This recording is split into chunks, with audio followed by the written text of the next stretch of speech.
कृष्णं कमलपत्राक्षं पुण्यश्रवणकीर्तनं वासुदेवं जगद्योनिं नौमि नारायणं हरिं। श्रियः कान्ताय कल्याणनिधये निधयेऽर्धिनाम् श्रीवेङ्कटनिवासाय श्रीनिवासाय मङ्गलम्। అందరికీ ప్రాణమైన ఆతనికే శరణు, ముందు మూడు మూర్తుల మూర్తికి శరణు. అందరికీ ప్రాణమైన ఆతనికే శరణు, ముందు మూడు మూర్తుల మూర్తికి శరణు. విందుపడి దేవతల దేవునికి శరణు, ఇందుపడి దేవతల దేవునికి శరణు. అంది మిన్ను నేలనేకమైనతనికి శరణు. అరసి నన్ను గాచిన ఆతనికే శరణు, పరమునిహము నేలే పతికిని శరణు. అరసి నన్ను గాచిన ఆతనికే శరణు. తానే చైతన్యమైన దైవానకు శరణు, నానా బ్రహ్మాండాల నాదునికి శరణు. తానే చైతన్యమైన దైవానకు శరణు, నానా బ్రహ్మాండాల నాదునికి శరణు. ఆనుక శ్రీ వెంకటాద్రియందు నుండి, ఆనుక శ్రీ వెంకటాద్రియందు నుండి వరములు దీనులకెందరికిచ్చే దేవునికి శరణు. అరసి నన్ను గాచిన ఆతనికే శరణు. లలిత స్కందము కృష్ణమూలము, శుకాలాపాభిరామంబు, మంజులతాశోభితమున్ సువర్ణ సుమనస్సు జ్ఞేయమున్, సుందరోజ్వల వృత్తంబు మహాఫలంబు, విమల వ్యాసాలవాలంబునై వెలయు భాగవతాఖ్య కల్పతరు ఉర్విన్ సద్విజశ్రేయమై. పలికిడిది భాగవతమట పలికించు విభుడు రామభద్రుండు, నే పలికిన భవహరమగు, నే పలికిన భవహరమగు వేరుండుగాద పలుకగనేలా. భాగవతము తెలిసి పలుకుట చిత్రంబు, శూలికైన దమ్మె శూలికైనా. విబుధవరుల వలన విన్నంత కన్నంత, తెలియవచ్చినంత తేటపరతు, తెలియవచ్చినంత తేటపరతు. పాంచభౌతికమైన భవనంబు దేహంబు, పాంచభౌతికమైన భవనంబు దేహంబు, పురుషుండు దీనిలో పూర్వకర్మవశముననొకవేళ వర్తించు దీపించు, దరి అయిన ఒకవేళ తొలగిపోవు. చెడనేని దేహంబు చెడుగాని పురుషుండు, చెడడాతనికి ఎంత చేటు లేదు. దేహమునకు దేహపుంజమునకు వేరుగాని ఏకత్వంబు కానరాదు. దారువుల విలుంగు దహనుని కైవడి, గాయముల చెరించు గాలి భంగి. నాల నీలమైన నభము చాట్పున వేరు, తెలియవలయు దేహి దేహములకు పాంచభౌతికమైన భవనంబు దేహంబు. నిన్న ఉపన్యాసంలో ఈ పద్యం మీద పాంచభౌతికమైన భవనంబు దేహంబు, ఈ దేహం మన ఈ శరీరం నిర్మాణం ఎట్లా గావింపబడింది. మీరు ఒకవేళ ఇల్లు కట్టుకోవాల్సి వస్తే దానికి ఏం కావాలి? ఇటుక, ఇసుక, ఇనుము ప్రధాన వస్తువులై ఉంటాయి. ఇటుక, ఇనుము, ఇసుక, ఇకార త్రయం. అప్పుడు ఇల్లు అవుతుంది. అది ఆ ఇల్లు ఇల్లాలకి వశమైపోతుంది. ఎంత డబ్బు పెట్టి కట్టినా అప్పులు పాలైపోయినా ఏమంటారు? ఇల్లు ఇల్లాలు అంటారు. నీ పేరే ఉండదు. ఆ అంగారి పర్మిషన్ ఉంటే లోనకు పోవాలి, లేదా బయటకు కూర్చోవాల్సిందే. యజమాని కూడా, యజమాని వ్యవహారం ఆఫీసుల్లో, బయట ఆయన వ్యవహారం అంట. ఇంట్లో అమ్మగారే. ఆ అనుమతి లేకుండా ఏం చేసే అవకాశాలు ఉండవు. పాంచభౌతికమైన భవనంబు దేహంబు.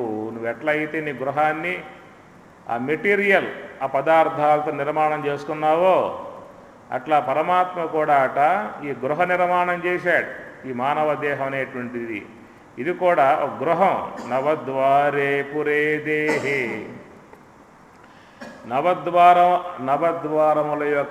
నవద్వారములు కలిగి ఉన్నటువంటి ఒక గృహం ఈ దేహం ఒక గృహం అన్నారు.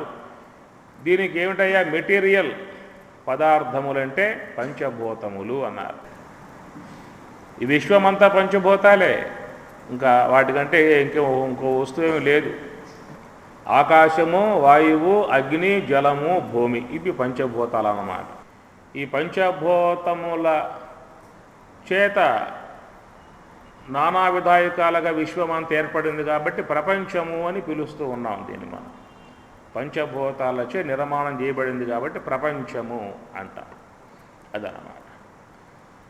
కాబట్టి ఆ సమిష్టి ప్రపంచం ఈ విశ్వాన్ని సర్వేశ్వరునికి దేహంగా కూడా పోల్చారు. భాగవతంలో చెప్తారు. ఈ విశ్వ విరాట్, ఈ విశ్వమంతా భగవంతుని యొక్క దేహము అన్నారు. మనకెట్లయితే కన్నులు, ముక్కు, నాలుగు అని అవయవాలు ఉన్నాయో అట్లాగా వినువీదే ఆయనకి శిరస్సు అన్నారు. ఈ భూమే పాదములు, సముద్రమే ఉదరము, లతగుల్మాదులే రోమములు, మేఘములే ఎంట్రుకలు, సూర్యచంద్రాదులే నేత్రములు, వేదమే శ్వాస, మహద్వాయువే శ్వాస, దేవతలే ఇంద్రియములు, పర్వతములే ఎముకలు. ఈ విధంగా విశ్వ విరాట్ స్వరూపాన్ని మీకు భాగవతం తృతీయ స్కందాల్లో వాటిల్లో బోధిస్తారు. అట్లా ఈ యొక్క సమిష్టిగా ఉన్నటువంటి దేహం ఆయనకు సర్వేశ్వరునికి దేహమై ఉండగా మన ఈ దేహం కూడా ఆ సమిష్టి పంచభూతాల నుండే మన ఈ దేహం కూడా నిర్మాణం చేయబడి ఉన్నదన్నమాట. మన ఈ శరీరంలో పంచభూతాలలో ఏ భూతం లేకపోయినా లోనున్న జీవభూతం వెళ్ళిపోవాల్సింది బయటికి. అది చూడండి, మన శరీరంలో మరి ఆకాశం ఉండాలా వద్దా? ఉదయం లేవగానే ఏం చేస్తావు? టిఫిన్ వేసావు, మధ్యాహ్నం మరలా భోజనం వేసావు, మళ్ళీ మధ్య పానీయం సమర్పయామి, ఉత్తరా పోషణం సమర్పయామి, కాఫీ, టిఫిన్ అవి ఇవి పడేస్తాం. రాత్రి అయిందా అంటే మళ్ళా పుష్టిగా పడేస్తున్నాము. అంటే లోన ఖాళీ ఉన్నది. ఖాళీ ఉంది కాబట్టి ఆహారం వేస్తూ ఉన్నాం, గాలి పీలుస్తూ ఉన్నాం, బ్లడ్ ప్రెషర్ తిరుగుతూ ఉన్నది. ఇట్లా మన శరీరంలో ఖాళీ భాగం అవసరము అన్నారు. రెండవది వాయు. మన దేహంలో వాయువు ఉండొద్దా? అవసరం లేదా? మన శరీరంలో గాలి అవసరం. అన్నం లేకపోయినా ఉంటాం, 4 పూట్లైనా గాలి పీల్చకుండా ఉంటామా? కాబట్టి మన శరీరంలో గాలి ఎంతో ముఖ్యము అన్నారు. రోజుకు 21,600 సార్లుగా మన దేహంలో సంచారం జరుగుతున్నది ఈ శ్వాస. 21,600 6 నూర్ల హంసలు అని చెప్పని అంటారు. మూలాధారమునందు 6 నూర్ల హంసలు, స్వాధిష్టానములో 6000 హంసలు, మణిపూరకమునందు 6000 హంసలు, అనాహతమునందు 6000 హంసలు, విశుద్ధ చక్రమునందు 1000 హంసలు, ఆజ్ఞాచక్రమునందు 1000 హంసలు, సహస్రారమునందు 1000 హంసలు, మొత్తం లెక్క పెట్టుకుంటూ పోతే 21,006 నూర్ల హంసలు మన శరీరంలో జరుగుతున్నాయి రోజు మొత్తం మీద. అది అందుచేత మన శరీరంలో ఈ గాలి చాలా అవసరం అన్నారు. అట్లాగే ప్రాణాపాన వాయువులు కూడా ఇంకెట్లా ఉన్నాయి అని చెప్పనంటే మన దేహంలో వ్యాన, ఉదాన, సమాన, ప్రాణ, అపాన వాయువులుగా విభజింపబడి మన ఈ దేహాన్ని కాపాడుతూ ఉన్నాయి. నిరంతరముగా దేహాన్ని శుద్ధం చేస్తూ ఉన్నాయన్నమాట. హృది ప్రాణ, హృదయంలో ప్రాణవాయువు ఉండి ఆ రక్తాన్ని శుద్ధం చేస్తూ ఉందట. నాభి సమాన, సమాన వాయువు నాభి యందుండి ఆహారాన్ని పచనం చేస్తూ ఉంటుంది. ప్రాణాపానౌ సమౌ కృత్వా పచామ్యన్నం చతుర్విధం. ఆ సమాన వాయువు అగ్ని అంశంతో పుడుతుంది. అది సమాన వాయువు యొక్క పరగభాగము అగ్ని అర్ధాంశమునకు చలనత్వం ఇవ్వటం కారణంగా సమాన వాయువు పుట్టెను. ఇది సాంఖ్యంలో చెప్పే మాట అన్నమాట. వాయువు యొక్క పరగభాగము జలార్ధాంశమునకు చలనత్వం ఇవ్వటం కారణంగా ప్రాణవాయువు పుట్టెను. వాయువు యొక్క పరగభాగము పృథివీ అర్ధాంశమునకు చలనత్వం ఇవ్వటం కారణముగా అపానవాయువు పుట్టెను. వాయువు యొక్క పరగభాగము ఆకాశ అర్ధాంశమునకు చలనత్వం ఇవ్వటం కారణంగా వ్యానవాయువు పుట్టెను. ఆకాశాంశం వల్ల పుట్టేది వ్యానవాయువు, అగ్ని అంశం వల్ల పుట్టేది సమాన వాయువు, జలాంశం వల్ల పుట్టేది ప్రాణవాయువు, పృథివీ అంశం వల్ల పుట్టేది అపానవాయువు అన్నమాట. కాబట్టి ఆ ఆకాశాంశంతో పుట్టింది కాబట్టి వ్యానవాయువు, వ్యాన సర్వ శరీరగ అన్నాడు. ఆకాశాంశంతో పుట్టింది కాబట్టి వ్యానవాయువు, అది మన దేహమంతా వ్యాపకమై ఉంటుంది, వ్యానవాయువు అన్నమాట. అగ్ని అంశతో పుట్టింది కాబట్టి సమానవాయువు, అది నాభి యందుండి ఆహారాన్ని పచనం చేస్తూ ఉంటుంది. జలాంశంతో పుట్టింది కాబట్టి ప్రాణవాయువు, అది ఆ యొక్క రక్తాన్ని శుద్ధం చేస్తూ ఉంటుంది. అందువల్ల మనం సమయానికి నీరు పొయ్యిపోయామంటే ప్రాణం పోతుంది. అంటే అది జలాంశం వల్ల పుట్టింది ప్రాణవాయువు అన్నమాట. అట్లనే పృథివీ అంశం వల్ల పుట్టుతుంది అపానవాయువు, గుదే అపానహ. అందువల్ల అపానవాయువు వాయుస్థలంలో ఉండి మలాన్ని బయటికి తోచేస్తూ ఉంటుంది. అది పృథివీ అంశంతో పుట్టింది కాబట్టి. ఇట్లా మన శరీరంలో ప్రాణవాయువులు అనేటువంటివి మనకు తెలియకుండానే మనకు సేవ చేస్తూ ఉన్నాయి. ఏ ఒక్క ప్రాణవాయువు కనుక మానుకుందా వర్క్ అని చెప్పనంటే మన పని కాదు. సమాన వాయువు మానుకుందా ఆహారం జీర్ణం కాదు. ప్రాణవాయువు మానుకుందా రక్తం శుద్ధి కాదు. అపానవాయువు వర్క్ మానుకుందా మలం బయటికి పోదు. ఇట్లా లోన మనకు తెలియకుండానే అవన్నీ కూడా చక్కగా పనిచేసేటువంటి యొక్క ఆ వర్క్ శక్తి, ఆ సామర్థ్యం భగవంతుడు పెట్టేశాడు. నువ్వు పెట్టుకున్నది కాదు, నువ్వు చెబితే అయినే కావు. ఏమి లోన పరమాత్మ యొక్క నియంత్రణ, పరమాత్మ యొక్క ఆజ్ఞ. అట్లా మన దేహం అంతా కూడా ప్రాణవాయువులుండి కాపాడుతూ ఉన్నాయి. శరీరం లేకపోతే ఒక పూట ప్రాణవాయువు లేకపోయిందా అంటే ఒక పూట శ్వాస పోయిందనుకోండి, కొడుకు అమెరికాలో ఉన్నాడు, వాడు రావాలి, తల కురివి మరి పెట్టాలి. మరి అట్లాగా బేడి పెట్టి కూర్చుంటే ఏమవుతుంది? 4 పూటలు అవుతుంది వాడు రావడానికి. ఏమవుతుంది చెప్పండి? చుట్టుపక్కల ఎవరు ఉండరు ఇక. దాన్ని ఐస్ గట్లలోనో పెట్టెల్లోనో పెట్టుకోవాలి. ఒక్క రోజులో స్మెల్ వచ్చేసేసి చుట్టుపక్కల అందరూ ఇండ్లు ఖాళీ చేసి పారిపోయే పరిస్థితి వస్తూ ఉన్నది. మరి 100 ఏళ్ల కాలం ఆ దేహాన్ని మంగళకరంగా, పూజ్యవంతంగా, తేజవంతంగా, శుభకరంగా, శోభాయమానంగా ఉందని చెప్పానంటే చెప్పండి ఎంత వర్కులా జరుగుతూ ఉన్నదో. ఒక్క పూట అది లేకపోయిందంటే అంతే, ఎత్తండయ్యా తీ తీ తీ తీ తీ అంటారు అంతే. కాబట్టి మన శరీరంలో ఆ ప్రాణవాయువులు ఎప్పుడూ కూడా దేహాన్ని పరిశుభ్రం చేస్తున్నాయి, శుద్ధం చేస్తూ ఉన్నాయి. ప్రాణంబుల పచారభటులుగాక గంగాజల నాడికలు దీప జలలంబులునుగాక రవిశశి జ్యోతులారతులుగాక అంగదేవాలయమున సహస్రారపీఠమున శాంతి జనక తేజోపేతుడగుచు చలగు శ్రీరామునర్చించుచుండా తత్వవిధులు ఈశ్వర ప్రణిధానమండ్రు. ప్రాణంబులపచార భటులుగాక. ఈ దేహం అనే దేవాలయం అట. ఆ దేవాలయంలో ప్రాణంబులపచార భటులుగాక. ఎట్లయితే ఆ దేవాలయాన్ని చిమ్మి కడిగి ముగ్గులి శుభ్రం చేస్తారో అట్లాగా దైవం యొక్క మందిరమగు ఈ దేవాలయంలో కూడా సమస్త దశవద వాయువులన్నీ కూడా అట చక్కగా చిమ్మేసి శుభ్రం చేసి దేహాన్ని, భగవదాలయం కదా, శుభ్రం చేసి బాగా ఉంచుతున్నాయని చెప్పి అంటాడు. రవిశశి జ్యోతులారతులుగాక అంగదేవాలయమున సహస్రారపీఠమున శాంతి జనక తేజోపేతుడగుచు చలగు శ్రీరామునర్చించుచుండా తత్వవిధులు ఈశ్వర ప్రణిధానమండ్రు. ఆ యొక్క దేహం అనే దేవాలయంలో తత్వవేత్తలై ఉన్నటువంటి వారు ఆ భగవంతుని ఆరాధించి బ్రహ్మైక్యమును చెందుతారు.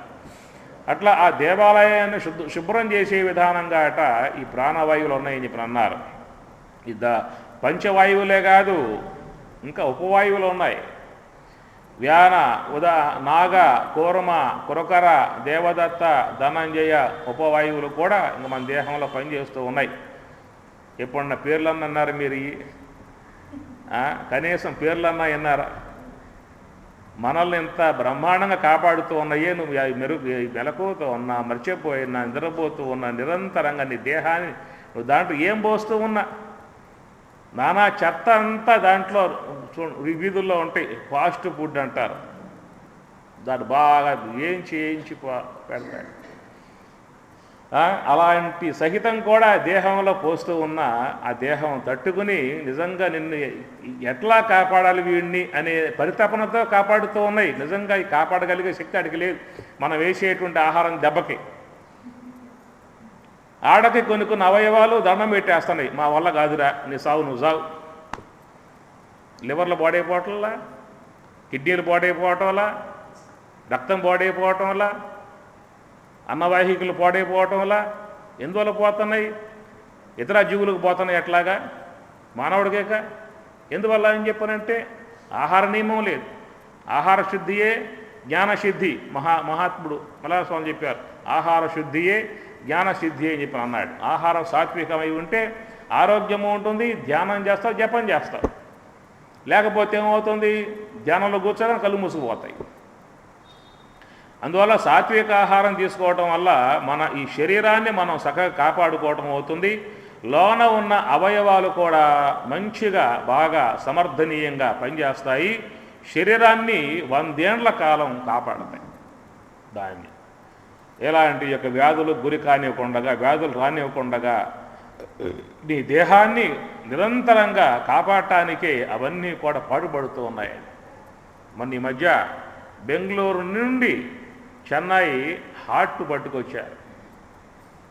మన శరీరంలో ఉన్నటువంటి హార్ట్ని కోసి పక్కన పెడితే అట పావుగంట దాకా అది కొట్టుకుంటూనే ఉంటుంది. బతికిద్దాం అంత తాపత్రయం ఉంది దాంట్లో. వీడిని బతికిద్దామని చెప్పేసి అని అంత తాపత్రయం ఉంది అవయవాలకు. ఏ అవయవం కూడా విశ్రాంతి లేదు వాటికి.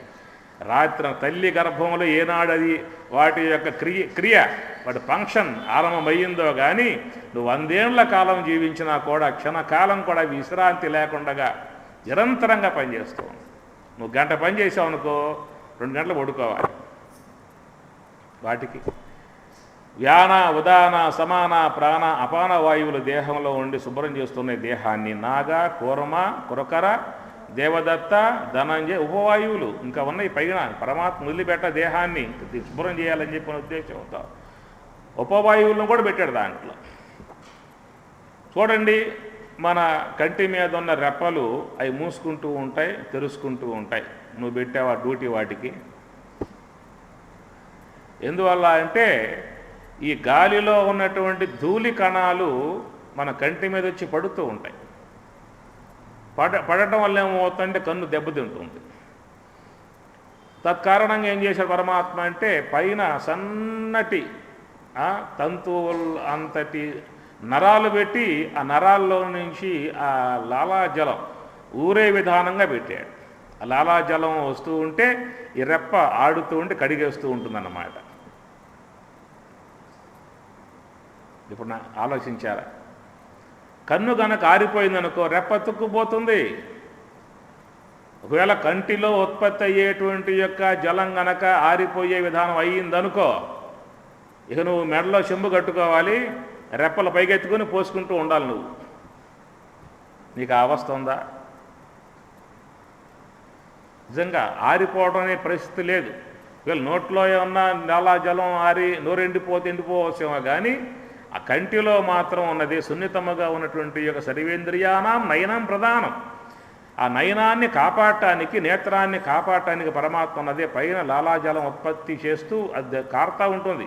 మీరు తిరుమల కొండకు పోతే మనం లోనకు పోయే ముందే ఎట్లా లాలాజలం అక్కడ జలం వస్తుంది, దారిలో వస్తూ ఉంటాయి, కాళ్ళు కడిగేసుకుని లోనకు పోతాం అన్నమాట. అట్లాగా కంటిలో ఎంత సన్నటి నరాలని చెప్పనంటే అంత సన్నటి నరాల్లో నుంచి ఆ యొక్క నీరు కారే విధానంగా పెడితే ఎప్పుడు కన్ను తడుస్తూ ఉంటే రెప్ప తుడుస్తూ ఉంటుంది. అదొక వాయువు అన్నమాట ఈ ఉపవాయువుల్లో. లేక ఈ కన్నురెప్పలు మీరే మూసుకోవడం తెరుచుకోవడం పెట్టినట్లయితే పరమాత్మ ఈ బాధ్యత నాకు అవసరం లేదయ్యా, నాకు ఈ పని అవసరం లేదు, మీ కన్నులు కాబట్టి, మీ రెప్పలు కాబట్టి మీరే మూసుకోండి, మీరు తెరుచుకోండి అంటే ఎంత అవస్థ? మీకేమైనా ఇబ్బంది ఉంది దాంట్లో? ఏమన్నా ఏ ఇబ్బంది లేకుండా పరమాత్మ చూసుకున్నాడు. అట్లా ఈ నాగ, కూరమ, కురకర ఇంకోటి ఏం చేస్తూ ఉంటుందంటే మనం తినేటువంటి యొక్క ఆహార పదార్థాల యొక్క బ్యాక్టీరియా సంబంధ అణువులు ఈ కంఠనాళాలలో పెరిగిపోతాయి. వాటి కారణంగా థ్రోట్ క్యాన్సర్ కూడా కొంతమందికి వస్తూ ఉంటుంది. కనుక తిన్న తర్వాత కొంత పదార్థ భాగాలు అక్కడ మిగిలిపోతాయి కాబట్టి వాటిని తుమ్ము ద్వారా మొత్తం బయటికి కొట్టేస్తూ ఉంటుంది. అదొక వాయువు అన్నమాట. తర్వాత మన హృదయ కోశంలో ఆహార పదార్థాలు జీర్ణమైనప్పుడు కొన్ని ఆ వాయువులన్నీ కూడా ఉదర కోశంలో పెరిగిపోతాయి. అవన్నీ కూడా ఆవలింత అనేటువంటి దాని ద్వారా మొత్తం బయటికి పోషేస్తూ ఉంటుంది. అదొక వాయువు అన్నమాట. ఇట్లా చూసినట్లయితే మనలో దశవిధ వాయువులు మొత్తం దేహాన్ని శుభ్రం చేస్తూ ఉన్నటువంటి విధానం. అందువల్ల రెండవది ఏమిటయ్యా అని చెప్పనంటే గాలి అన్నారు. నిరంతరముగా సంచరించేటువంటి యొక్క ఆ గాలిని మహాత్ములు హంస అన్నారు, సోహం అన్నారు, అజపానామ గాయత్రి అన్నారు, శబల బ్రహ్మ అన్నారు, పరమాత్మ యొక్క సాకార ఆకారం అన్నారు. ఇది వాళ్ళ యొక్క భాషా సంబంధ పదాలు. మన యొక్క వ్యవహార భాషా సంబంధ పదాలు ఏమిటంటే బ్రీతింగు, ప్రాణవాయు, ఉచ్ఛ్వాస నిశ్వాసలు, శ్వాస, ఊపిరి. ఇది మన పరిధికి తెలిసి ఉన్నటువంటి పదజాలం. కానీ ఆ గాలికి మహాత్ములు ఏం పేరు పెట్టారని చెప్పనంటే హంస అన్నారు.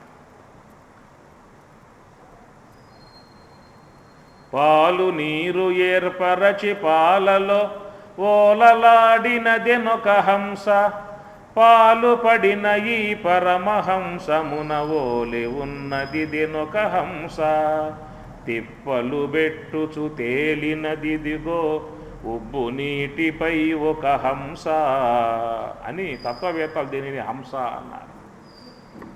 హంస సోహం హంస సోహం హంస సోహం సోహం గీతి కేలతి పిండాండే భగవాన్ కేలతి పిండాండే అని సదాశివ బ్రహ్మేంద్ర స్వాముల వారు దీని గురించి ఒక కీర్తన రాశాడు. హంస సోహం హంస సోహం హంస సోహం సోహం గీతి కేలతి పిండాండే భగవాన్ కేలతి పిండాండే. పిండాండ ఈ దేహంలో భగవంతుడు ఈ హంస రూపముగా కేలతి కీలిస్తూ ఉన్నాడు, సంచారం చేస్తూ ఉన్నాడు. అందువల్ల ఈ గాలిని మనం గాలి అని పిలిచేటువంటి యొక్క ఈ శ్వాసన వాళ్ళు హంస అన్నారు. ఈ శ్వాసనే మహాత్ములు బ్రహ్మము అన్నారు. వాయో త్వం ఏవ ప్రత్యక్షం బ్రహ్మాసి త్వాం ఏవ ప్రత్యక్షం బ్రహ్మ వదిష్యామి సత్యం వదిష్యామి ఋతం వదిష్యామి సత్యం వదిష్యామి తన్మాం అవతు తద్వక్తారం అవతు అవతు మాం అవతు వక్తారం అని శాంతి మంత్రంలో మహాత్ములు ఓ వాయువ ప్రత్యక్షం బ్రహ్మాసి, మాకు ప్రత్యక్షంగా కానవచ్చేటువంటి యొక్క బ్రహ్మము అని చెప్పిన అన్నారు. అది నిర్వికారమై నిరాకారమై స్వప్రకాశమై చేతనాత్మికమై నామరూపరహితమై సర్వాధారమై సచ్చిదానందమై ఏ బ్రహ్మమైతే విశ్వానికి అధిష్టానముగా ఉన్నదో ఆధారమై ఉన్నదో సమస్త జీవులలో ఆత్మగా ఉన్నదో అట్టి ఆ బ్రహ్మము శ్వాస రూపముగా సంచారం కలిగి ఉన్నది అంటారు వాళ్ళు. అందువల్ల ఆ శ్వాసని బ్రహ్మము యొక్క సాకారాంశము, బ్రహ్మము యొక్క సాకార రూపము, ఆ హంస యొక్క మార్గంలో పోవటాన్ని సాకార పూజ అని అంటారు. తత్వవేత్తలకు సాకార పూజ అది. మనకు సాకార పూజ అంటే ఒక విగ్రహం పెట్టుకుని ఆరాధించుకుంటాం, అది మనకు సాకార పూజ. మన స్థాయికి మనం ఉన్నటువంటి యొక్క గృహస్థులుగా ఉన్నటువంటి వారు కాబట్టి, వ్యావహారికంలో మునిగి ఉన్నారు కాబట్టి, విషయభోగాలలో మునిగి ఉన్నారు కాబట్టి అంత లెక్క పోయే పరిస్థితి లేదు కాబట్టి వీళ్ళ స్థాయికి సాకార విధానం ఉన్నటువంటిది విగ్రహం. యోగులకి అది వాళ్ళ స్థాయి వేరు. మన స్థాయిగా వాళ్ళని కొలవకూడదు, మన స్థాయిగా వాళ్ళు తీసుకురాకూడదు. వాళ్ళ సమస్తం వాళ్ళు త్యజించారు. వాళ్ళకి ఎలాంటి యొక్క వ్యవహారాలు లేవు. కేవలం వాళ్ళ యొక్క ధ్యాస అంతా నిర్గుణ బ్రహ్మం మీద ఉంటుంది కాబట్టి వాళ్ళకేమిటయ్యా నిర్గుణ బ్రహ్మమును పొందేటువంటి యొక్క ఉద్దేశముతో ఉన్నటువంటి వారికి ఏమిటి సాకార పూజ అంటే హంస ప్రక్రియ అన్నమాట. హంస ద్వారా వాళ్ళు బ్రహ్మ పదార్థాన్ని చేరుకుంటారు. సత్యలోకంపు జాడ హంస కెరుక ఇను దానిపై స్వారి చేయించు మానసముతో అంటాడు మహాత్ముడు. సత్యలోకంపు జాడ హంస కెరుక, నిర్గుణమై ఉన్నటువంటి యొక్క బ్రహ్మము యొక్క తత్వాన్ని చేర్చేటువంటి యొక్క సామర్థ్యం ఒక్క శ్వాసకు మాత్రమే ఉన్నది అంటారు. ఆ విధానం వేరు, ఆ ప్రక్రియ వేరు. అది అంతా కూడా తత్వవేత్తల యొక్క వాళ్ళ నుంచి వచ్చేటువంటి యొక్క మాటలు. అది ఆ కోణంలోకి పోతే అప్పుడు మీకు తత్వవేత్తల యొక్క భావాలు అప్పుడు మీకు అవన్నీ గోచరిస్తాయన్నమాట.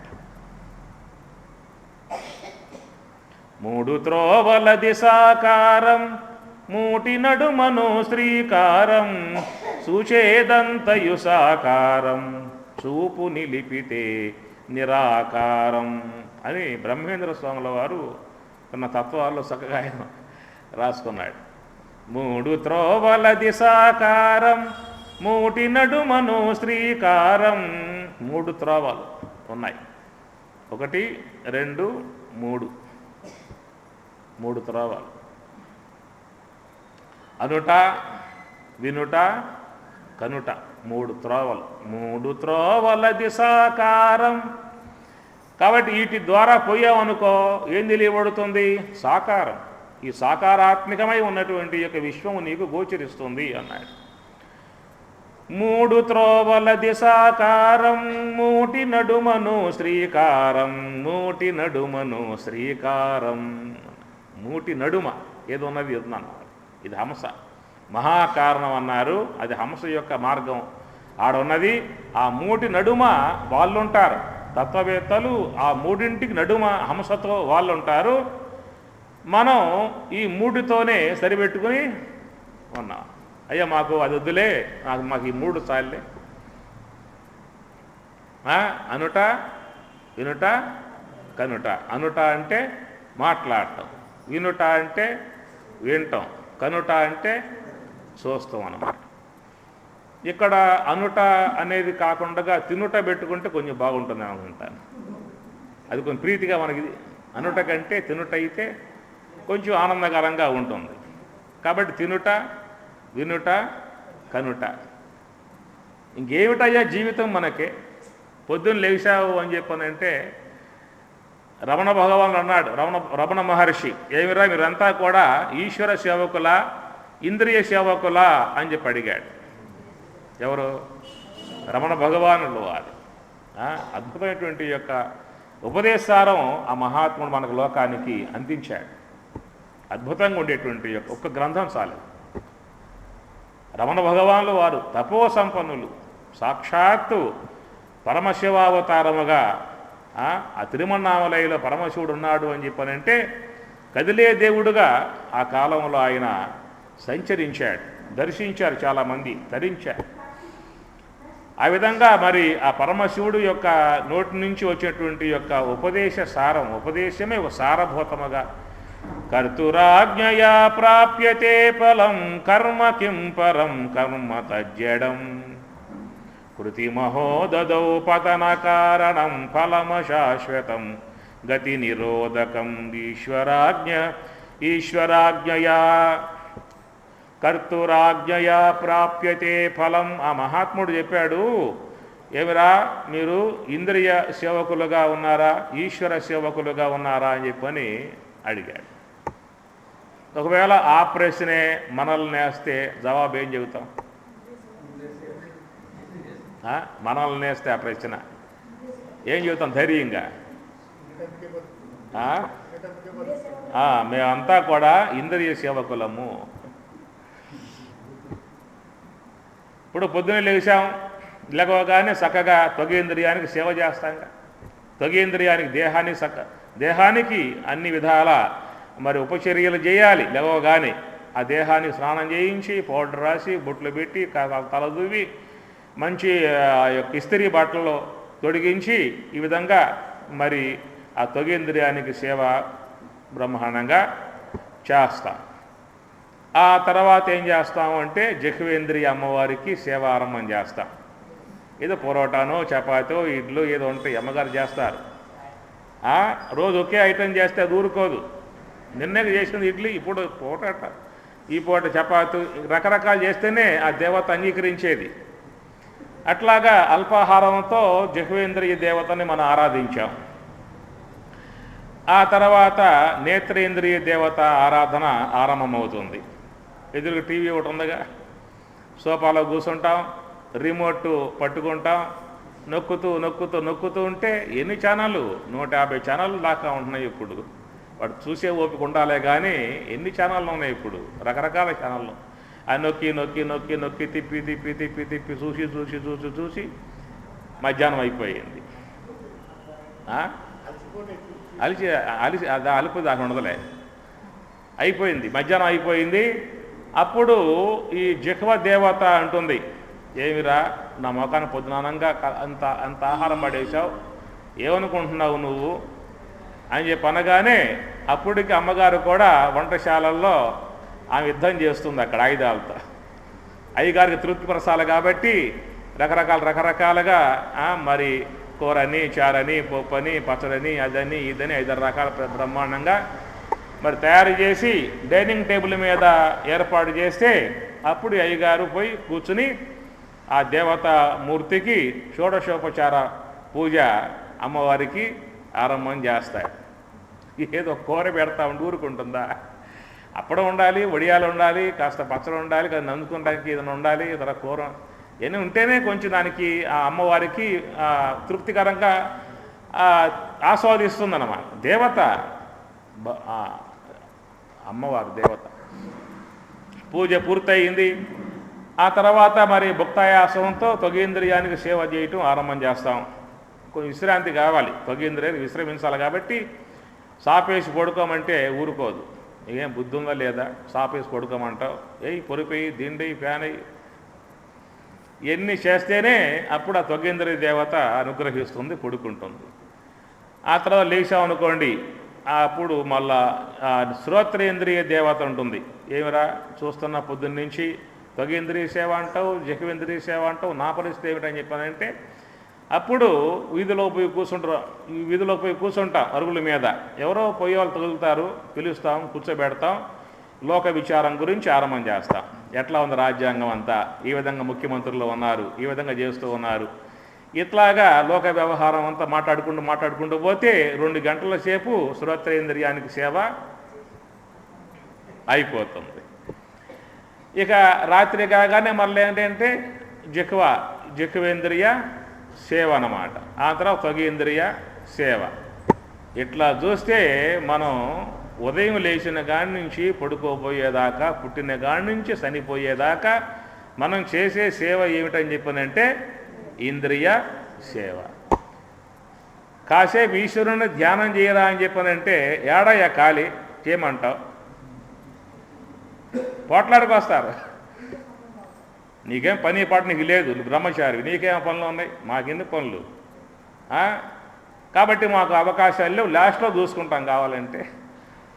కాబట్టి భగవంతుని యొక్క విషయం వచ్చినప్పుడేమో లాస్ట్కు వాయిదా వేస్తాం, ఇంద్రియాల యొక్క సేవ వచ్చినప్పుడు మాత్రం ఇప్పుడే, ఈరోజే, ఈ క్షణమే అని చెప్పేసి అని అంటాం.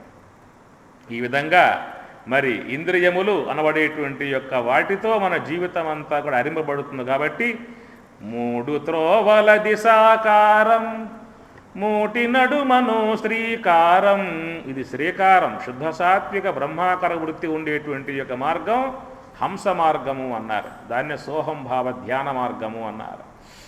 అది చాలా గొప్పగా ఉన్నటువంటి యొక్క విధానం. అది మహాత్ముల ద్వారా విన్నట్లయితే ఎన్నో అంశాలు గోచరించే అవకాశం ఏర్పడుతుంది. ఆ హంస ద్వారానే ప్రతి ఒక్క వ్యక్తి కూడా పరమాత్మను చేరుకోవాల్సి ఉంటుంది.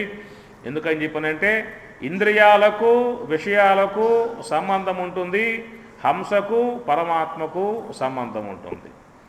ఇంద్రియాలని ఆశ్రయిస్తే అవి ప్రపంచాన్ని చూపిస్తాయి, హంసను ఆశ్రయిస్తే అది పరమాత్మని చేరుస్తుందన్నమాట. అందువల్ల మహాత్ములు హంస యొక్క మార్గమునే అవలంబించి ఉంటారు. అన్నమాచార్యుల వారు కూడా ఒక తత్వంలో ఒక పాటలో కీర్తనలో ఆయన 2 మాటలు వాడతాడు. ఏమని చెప్పనంటే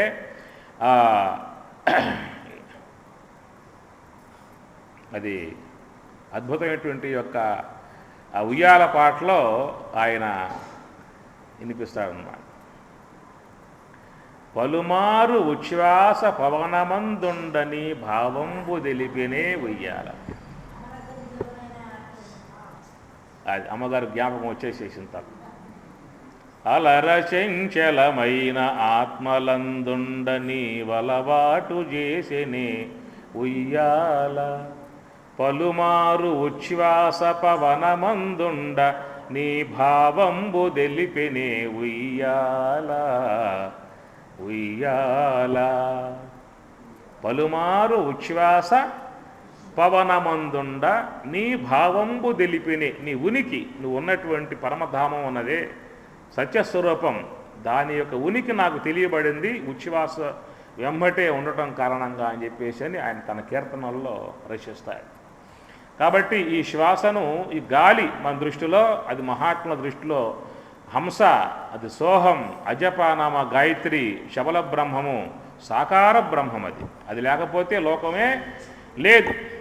మన శరీరంలో శ్రోత్రం లేకపోతే వినటం మాత్రమే ఉండదు, నేత్రం లేకపోతే చూస్తాం మాత్రమే ఉండదు, వాక్కు లేకపోతే మాట్లాడటం మాత్రమే ఉండదు, ప్రాణం లేకపోతే ఏమీ ఉండదు. ఒక ఇంద్రియం లేకపోతే మిగతా వ్యవహారం చేసుకోవచ్చు. ఇప్పుడు అంధులు ఉన్నారు, వాళ్ళు వింటారు, మాట్లాడతారు, నడుస్తారు, తింటారు, అన్నీ చేసుకుంటారు. అట్లనే చెవులు లేవనుకోండి, వినపడే విధానం ఉండదు కాబట్టి మిగతా చూసుకోవచ్చు, తినవచ్చు, నడవచ్చు, ఏమేమి చేసుకోవచ్చు. అదే వాక్కు లేదనుకో పేడాపోయి ఏ గొడవ ఉండదు, మౌనేన కలహం నాశని చెప్పని అంటాం, మన నోరు ముగిలేంగా. కాబట్టి వాక్కు లేదనుకో వాడికి ఏ గొడవ లేదు, కమ్మన మునీశ్వరులాగా ఉంటాడు, ఎలగబెట్టిన తింటాడు, పడుకుంటాడు, అన్నకు టీవీలు చూసుకుంటూ ఉంటాడు. ఏవి అందుచేత మన శరీరంలో ఏ ఇంద్రియం లేకపోయినా పర్వాలేదు, కానీ ప్రాణం లేకపోయిందా అంటే ఏది లేదు. ఒకప్పుడు సర్వేంద్రియాలకు కూడా గొడవ వచ్చింది. నేను ఈ దేహాన్ని నడుపుతూ ఉన్నాను, నా వల్లే ఈ దేహం పనిచేస్తున్నది, నేను లేకపోతే ఆ దేహం యొక్క వ్యవహారం అంతా మూలబడిపోతుంది, కూలిపోతుంది అన్న విషయంగా గొడవ వచ్చింది ఇంద్రియాలకి. ముందుగా నేత్రేంద్రియం వచ్చింది. అయ్యా నేను నా పుట్టింటికి వెళుతూ ఉన్నాను, తర్వాత నీ పరిస్థితి ఏమిటో చూసుకోండి ఎట్లా ఉంటుందో అని చెప్పేసి నేత్రేంద్రియం కాస్త తన పుట్టింటికి వెళ్ళిపోయింది. ఎక్కడికి? అగ్ని నేత్రేంద్రియ పుట్టిల్లు అన్నమాట, ఆడకపోయింది. కొద్ది కాలం అయిన తర్వాత ఆ ఇంద్రియం వచ్చింది. నేను లేను కదా, మరి ఎట్లా మీరు కాలం గడిపారని చెప్పానంటే మాకేం ఇబ్బంది లేదు, మేము తిన్నాము విన్నా అని వ్యవహారం చేసుకున్నాము, కాబట్టి మాకు వచ్చిన ఇబ్బంది ఏం లేదని చెప్పి అన్నాయి ఇంద్రియాలు. తర్వాత శ్రోత్రేంద్రియం అన్నది, ఇప్పుడు నేను పోతున్నా చూడమని చెప్పి అన్నది. సరే పోవే చూద్దామని చెప్పి అన్నాయి పని. అది కాస్త పోయింది. పోయిన తర్వాత వ్యవహారం నడుస్తున్నది. తింటున్నాడు అంటున్నాడు, వ్యవహారం చేసుకుంటున్నాడు. కొద్ది కాలం అయిన తర్వాత తన పుట్టిల నుంచి ఆకాశం నుంచి వస్తే అడిగింది, నేను లేను కదా, ఎట్లా జరిగింది వ్యవహారం అని చెప్పానంటే మాకే ఇబ్బంది లేదు, బాగా జరిగిందని చెప్పాను. ఇట్లా ఒక్కొక్క ఇంద్రియం పోయి వస్తాయి అన్నమాట. చివరికి ఈ ప్రాణవాయువు అందనమాట. ఇప్పుడు నేను పోతున్నా చూడమని చెప్పండి. ఏమి ఈ ప్రాణవాయువు ఏమన్నది, ఇప్పుడుదా మీరు పోయించారుగా చూడమని చెప్పేసేసని, ఇప్పుడు నేను పైకి లెగుస్తూ ఉన్నాను, ఇప్పుడు చూడండి మీ వ్యవహారం ఏంటని చెప్పి అనగానే ఆ ప్రాణవాయువు లెగవగానే మొత్తం లేచిన ఇంద్రియాలన్నీ కూడా పైకి అన్ని దండం పెట్టాయి. నువ్వు లేకపోతే మా పని కాలి, నువ్వు ఉండవని చెప్పేసి అని సర్వేంద్రియాలు కూడా ప్రాణవాయువుని స్తుతిస్తాయి. ఈ అంశం మీకు ప్రశ్నోపనిషత్తులో వస్తుందన్నమాట. ప్రశ్నోపనిషత్తులో ఈ కథ దాంట్లో మహర్షి ఇస్తాడు. అందుచేత మన ఈ యొక్క 3 త్రోవలు మనం పోయే మార్గం, మూల మార్గం హంస మార్గం మహాత్ములు పోతారు. ఏతావత్తు హంస గురించి సందర్భం వస్తే మనం చెప్పుకోవాల్సి ఉంటుంది. ఇక్కడ ఈ దేహం పంచభూతాత్మికం అనేటువంటి యొక్క విషయంలో రెండవదగు ప్రాణశక్తి మన దేహానికి ఎంతో అవసరము. ప్రాణం లేకపోయిందా అంటే జీవభూతం ఆ పూటే ప్రయాణం మూటము సర్దుకోవాల్సిందే. అయితే మరి మూడవ భూతం ఏంటని చెప్పని అగ్ని. మన దేహంలో అగ్ని ఉండాలి. మన దేహంలో అగ్ని ఉన్నది కాబట్టి రక్తం గడ్డ కట్టుకోకుండా ఉన్నది. రక్తం పల్చగా ఉండటం కారణం ఏంటంటే లోన వేడి ఉన్నది కాబట్టి. రెండవది మన యొక్క చర్మం కూడా కాంతివంతంగా ఉన్నది, ఎర్రగా కాంతివంతంగా దేహం ఉందని చెప్పనంటే దానికి కారణం దేహంలో అగ్ని శాతం ఉన్నది కాబట్టి. ఇంకా విశేషించి మన దేహం అంతా కూడా జఠరాగ్నిగా, మూర్ధాగ్నిగా, నేత్రాగ్నిగా విశేషంగా అగ్ని ఉంటుంది. దేహమంతా కూడా సామాన్యాంశముగా అగ్ని ఉండి దేహాన్ని మంగళకరంగా కాపాడుతూ ఉంటుంది. మన శరీరంలో ఎంత వేడి ఉండాలని చెప్పనంటే 98.4 డిగ్రీలు ఉండాలి. అంతేనా? కరెక్టేనా? 98.4 డిగ్రీలు ఉండాలి. పెరిగిందా బెడ్ ఎక్కుతాడు, తరిగిందా గోతులోకి పోతాడు, పాడెక్కుతాడు. పెరిగితే బెడ్డు, తగ్గితే నార్మల్గా ఉండాలి అన్నమాట ఎప్పుడు కూడా.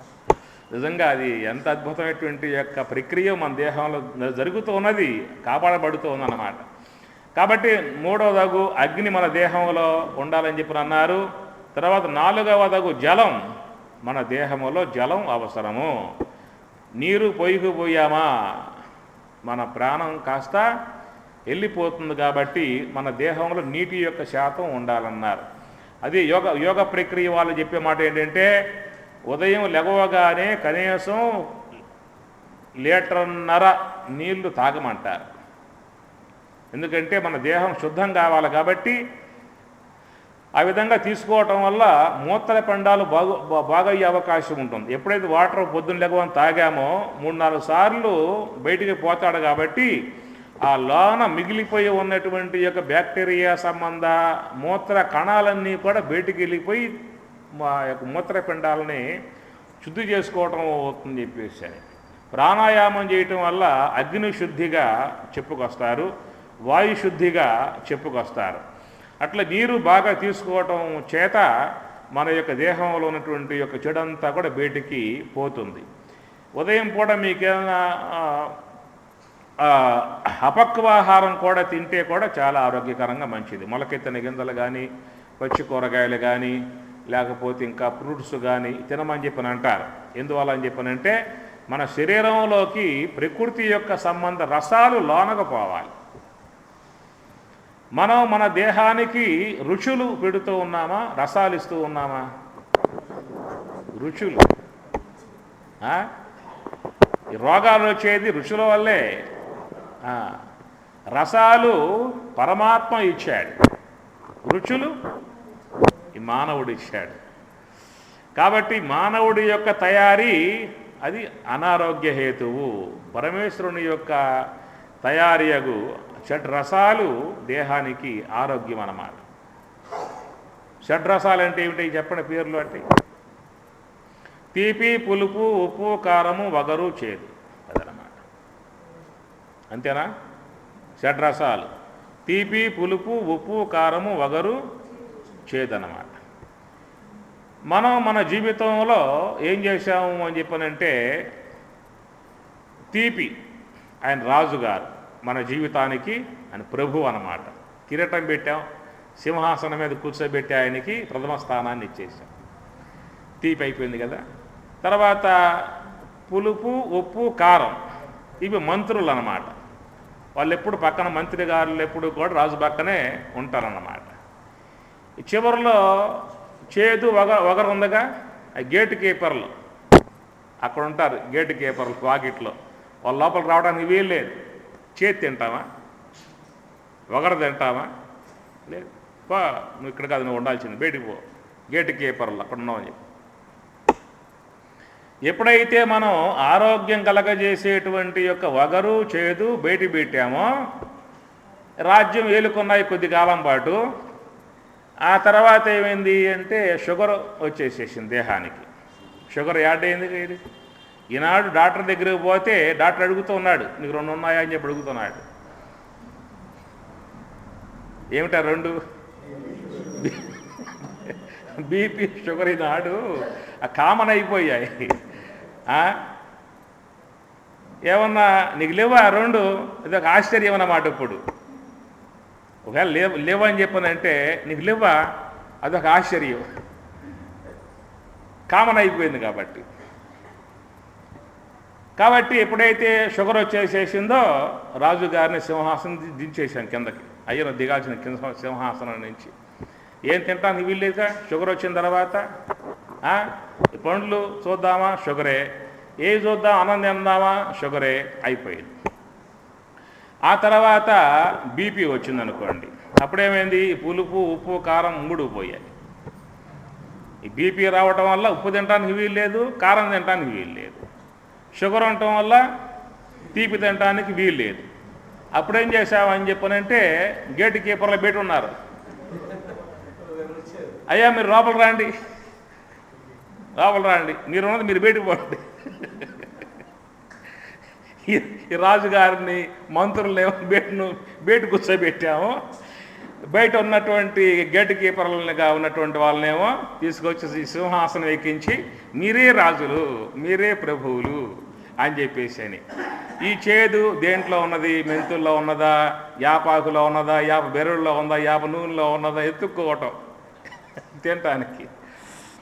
అదే తొలి నుంచి కూడా ఆ రాజుగారి పక్కన మంత్రుల్లాగా నుంచోబెట్టినట్లయితే వాళ్ళను కూడా,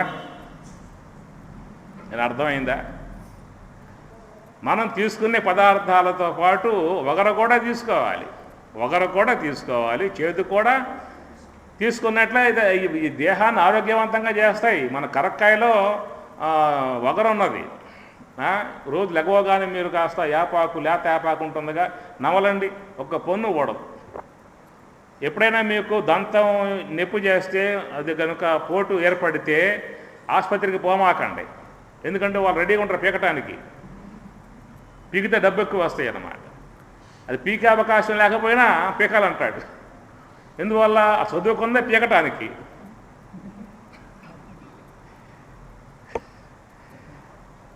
ఏదన్నా పొన్ను కనుక పుచ్చి బాధగా ఉంటే అమ్మవారు జగన్మాత యొక్క యాప చెట్టు అమ్మవారు కదా, లేత ఆకుని మీరు దూసి నోట్లో వేసి బాగా నమిలి పుల్లింగ్ చేయండి. 2 రోజులు మీకు లోనన్న పురుగంతా పోతుంది. మళ్ళా పొన్ను మీకు మీ వశం అవుతుంది. రోజు కూడా మేము సుఖబ్రహ్మాస్త్రం ఉన్నప్పుడు మాకు బాగా యాప చెట్లు అందుబాటులో ఉండే అన్నమాట. పైకి పోయి దూసి తినేది యాపాకుని. కమ్మగా ఉంటుంది. తినగవేము తీయనుండు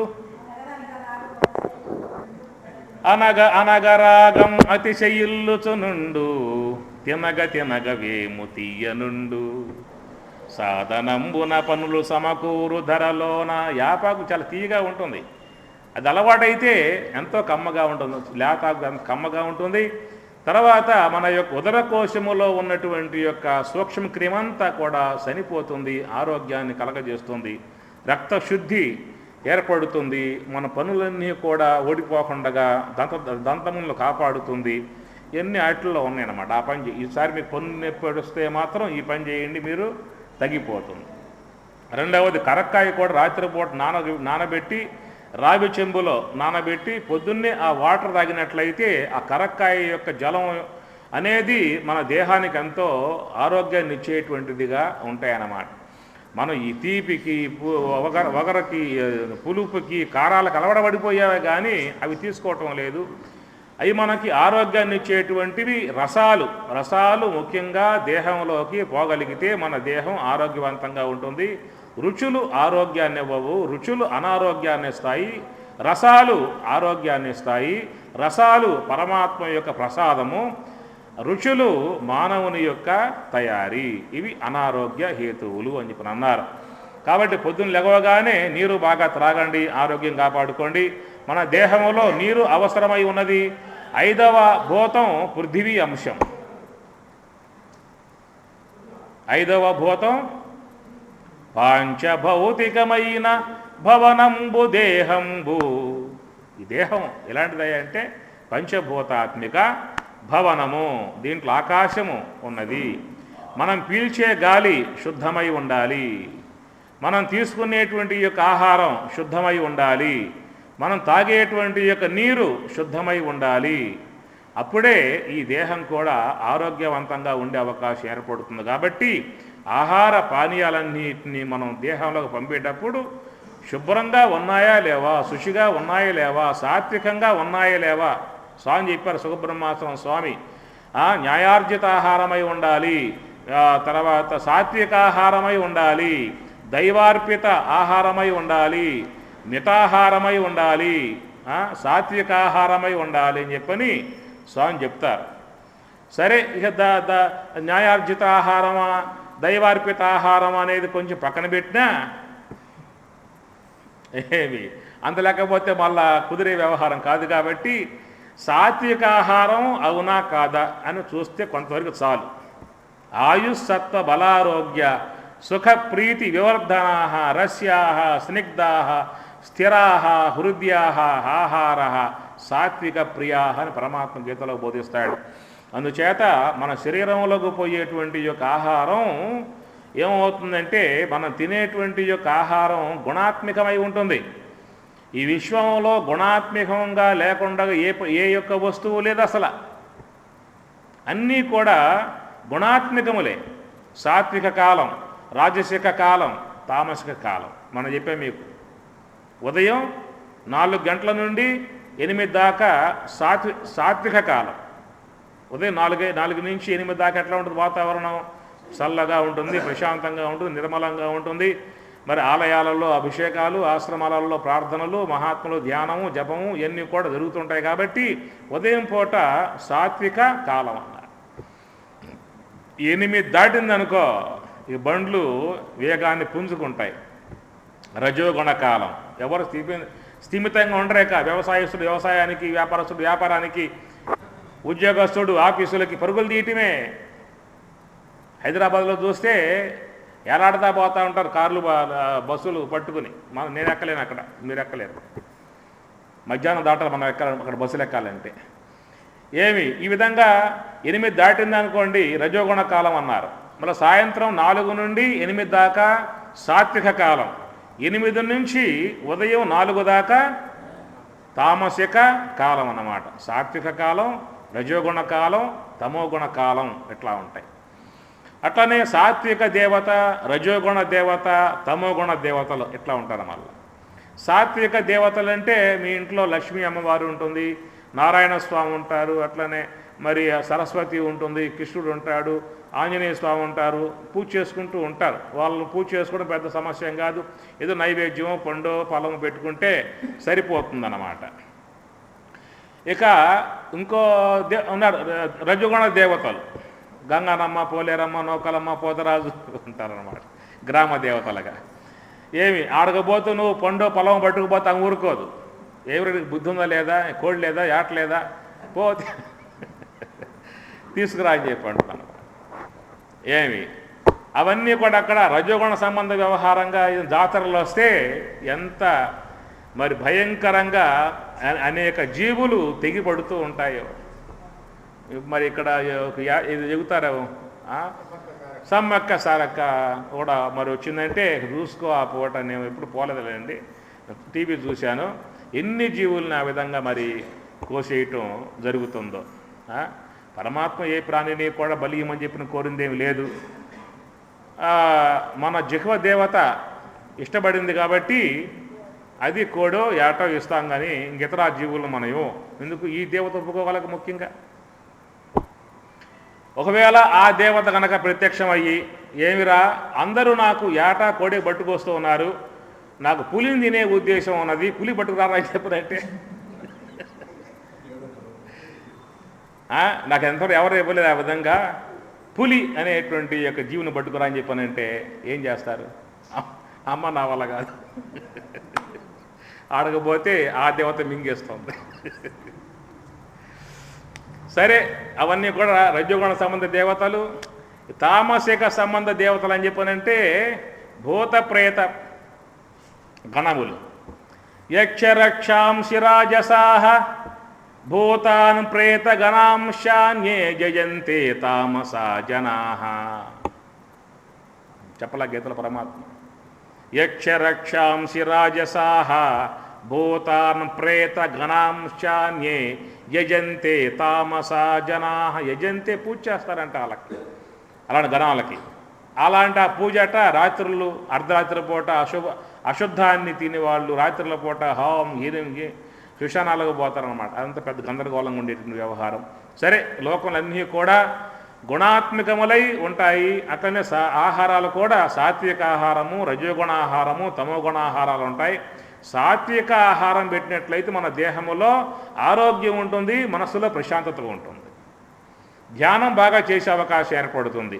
మనం తినేటువంటి యొక్క ఆహారం జీర్ణమైనప్పుడు దాంట్లో ఉన్న శక్తి దేహానికి పోతుంది, గుణం మనసుకు పోతుంది. గుణం మనసుకు పోతుంది అన్నమాట.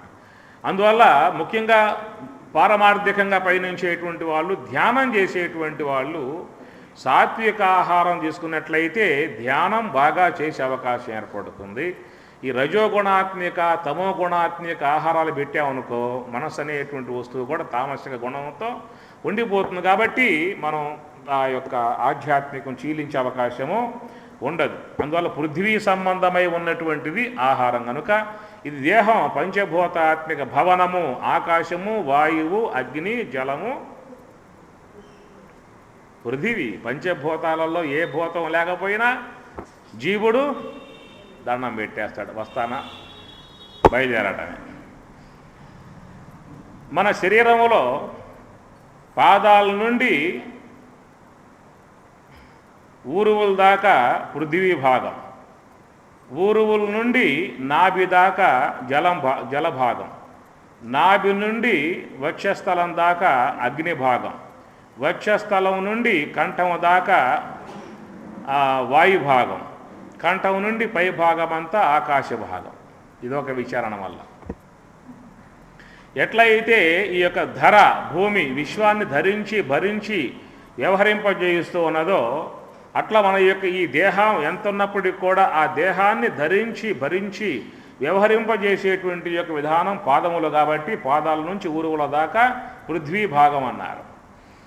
ఊరువుల నుండి నాభి దాకా జలభాగం, మూత్రపిండాలు ఉన్నాయి కాబట్టి అది జలస్థానము అన్నారు. నాభి నుండి వక్షస్థలం దాకా అగ్ని భాగం, జఠరాగ్ని, ఆహార పచనం చేసి జఠరాగ్ని ఉన్నది కాబట్టి అగ్ని భాగం అవుతుంది. వక్షస్థలం నుంచి కంఠం దాకా వాయుభాగం, లంగ్స్ ఉన్నాయి, ఊపిరితిత్తులు ఉన్నాయి కాబట్టి ఇది వాయుభాగం. కంఠం నుండి పై భాగం అంతా కూడా ఆకాశ భాగం. స్తోత్రమాకాశే వాయో త్వక్కు అగ్నిచక్షు అప్సు జహ్వా పృథివ్యాం ఘ్రాణమితి శరరగోపనిషత్తు. ఆకాశస్థలము, వాయుస్థలము, అగ్నిస్థలము, జలస్థలము, పృథివీ స్థలం. ఇది పంచభూతముల యొక్క స్థలాలు. ఆకాశస్థలం ఆకాశ గుణం శబ్దాన్ని గ్రహిస్తుంది. వాయుస్థలం వాయుగుణం స్పర్శని గ్రహిస్తుంది. అగ్నిస్థలం, అగ్ని యొక్క విషయం రూపాన్ని చూస్తుంది. జలస్థలం, జలగుణం రసాన్ని గ్రహిస్తుంది. పృథివీ స్థలం, పృథివీ గుణం గంధాన్ని గ్రహిస్తుంది. పాంచభౌతికమైన భవనంబు దేహంబు పురుషుండు దీనిలో పూర్వకర్మవశమున ఒకవేళ వర్తించు. ఈ విధంగా పంచభూతాత్మికమై ఉన్నటువంటి యొక్క ఆ దేహం పరమాత్మ ద్వారా నిర్మాణం అద్భుతంగా చేయబడగా, అలాంటి ఆ దేహములో ఈ జీవుడు పూర్వకర్మవశమునొకవేళ వర్తించు. గత జన్మలో చేసుకున్నటువంటి యొక్క కర్మను చక్కగా పెట్టుబడిగా పెట్టుకొని ఈ దేహంలోకి ప్రవేశించాడు. దీపించుదరి అయిన ఒకవేళ తొలగిపోవు, పూర్వకర్మ వశమునొకవేళ వర్తించు. దీపించుదరి అయిన ఒకవేళ తొలగిపోవు. ఎప్పుడైతే ఆ ప్రారబ్ధం అనేటువంటిది అయిపోయిందో, ప్రారబ్ధం ఉన్నంత వరకే ఈ దేహములో ఉంటాడు. ప్రారబ్ధం అయిపోయిన మరుక్షణములో దేహం ఖాళీ చేయాల్సింది, ఉండటానికి వీళ్ళే. ప్రారబ్ధం భోగతో నశ్యేత్ అన్నాడు. ప్రారబ్ధం భోగతో నశ్యేత్. ప్రారబ్ధం ఉన్నంత వరకే. ప్రారబ్ధం అంటే ప్రా ప్లస్ ఆరబ్ధం, స్టార్ట్ అయింది కర్మ, రన్నింగ్ అన్నమాట. ఆ ప్రారబ్ధము అనేది జ్ఞానికైనా అనుభోక్తవ్యమే, అజ్ఞానికైనా అనుభోక్తవ్యమే. అది పోయేది లేదు. అయితే మహాత్ములు అనుభవిస్తున్నట్లుగా కనబడతారు, దాని యొక్క బాధలకు వాళ్ళు గురి కారు. కాబట్టి మన యొక్క శరీరం ద్వారా వచ్చేటువంటి సుఖము, దుఃఖము, లాభము, నష్టము, జయము, అపజయము, వేదన, బాధలు, రోగాలు, సమస్యలు, దుఃఖములు, వేదనలు, అశాంతి, ఎన్ని రకాలుగానో ఈ జీవుడు అనుభవిస్తూ ఉన్నాడు. ఆ వచ్చి పడేటువంటివన్నీ కూడా అనుభవిస్తూ ఉంటాడు. తర్వాత మళ్ళా ఆగామి కర్మను సంపాదించుకుంటూ ఉన్నాడన్నమాట. ఆగామి కర్మ అంటే గమ్ అనగా పోవటం, ఆగం అంటే రావటం, ఆగామి కర్మ అంటే వచ్చే కర్మ అన్నమాట. కాబట్టి మన జీవితంలో మనం ఏదో కార్యాలు చేస్తూ ఉన్నాం, పుణ్యమో పాప కార్యాలో చేస్తూ ఉన్నాం. ఆ కర్మ మనకు వచ్చి లోన చేరుతా ఉన్నది. లోన ఉన్న కర్మను సంచిత కర్మ అన్నారు. ఆ సంచిత కర్మ అనేది తిరిగి మరలా ప్రారబ్ధముగా పరిణమించి ఇంకొక దేహరూపకంగా వస్తూ ఉంటుంది. పూర్వకర్మ వశమునొకవేళ వర్తించు. దీపించు దరి అయిన ఒకవేళ తొలగిపోవు. చెడినేని దేహంబు చెడుగాని పురుషుండు చెడడాతనికి ఎంత చేటు లేదు. చెడినేని దేహంబు చెడుగాక పురుషుండు జడడాతనికి ఎంత చేటు లేదు. దేహమునకు దేహపుంజమునకు వేరుగాని ఏకత్వంబు కానరాదు. కాబట్టి ఈ దేహానికి శిథిలమైపోయే విధానం ఉన్నది. బాల్యం, యవనం, వృద్ధాప్యం అంతా కూడా దేహానికే కానీ జీవునికి మాత్రం అవస్థలు, జీవుడు బాల్యుడు, జీవుడు యవనస్తుడు, జీవుడు వృద్ధాప్యుడు అని చెప్పేటటువంటి విధానం లేదు. జీవునికి ఎలాంటి యొక్క మార్పులు లేవు. ఏకంగా ఉండేటువంటి వాడు జీవుడు అన్నమాట. అందుచేత ఈ దేహానికే 3 అవస్థలు మారిపోతాయి. దాంతో ఈ దేహం కాస్త పోతుంది. దేహినోస్మిన్ యదా దేహే కౌమారం యౌవనం జరా తదా దేహాంతర ప్రాప్తి ధీరస్తత్ర నముహ్యతి. దేహినోస్మిన్ యదా దేహే కౌమారం యౌవనం జరా. 3 పరమాత్మ పెట్టింది: బాల్యం, యవనం, వృద్ధాప్యం. బాల్యం పోతే పోయింది లేవాయా, యవనం బ్రహ్మాండంగా మంచిది వచ్చిందని చెప్పి అనుకుంటాడు. యవనం ఎట్లా ఉంటుంది? మంచి శక్తివంతంగా, తేజవంతంగా పరుగు తీస్తూ రక్తం ఉరుకుతూ ఉండే విధానం. కాబట్టి బాల్యం పోతే పోయిందిలే, బ్రహ్మాండమైనటువంటి యవనం వచ్చింది, ఆనందించవచ్చు. అదే యవనం పోతే పోయింది లేవాయా, వృద్ధాప్యం అన్న వచ్చిందిగా.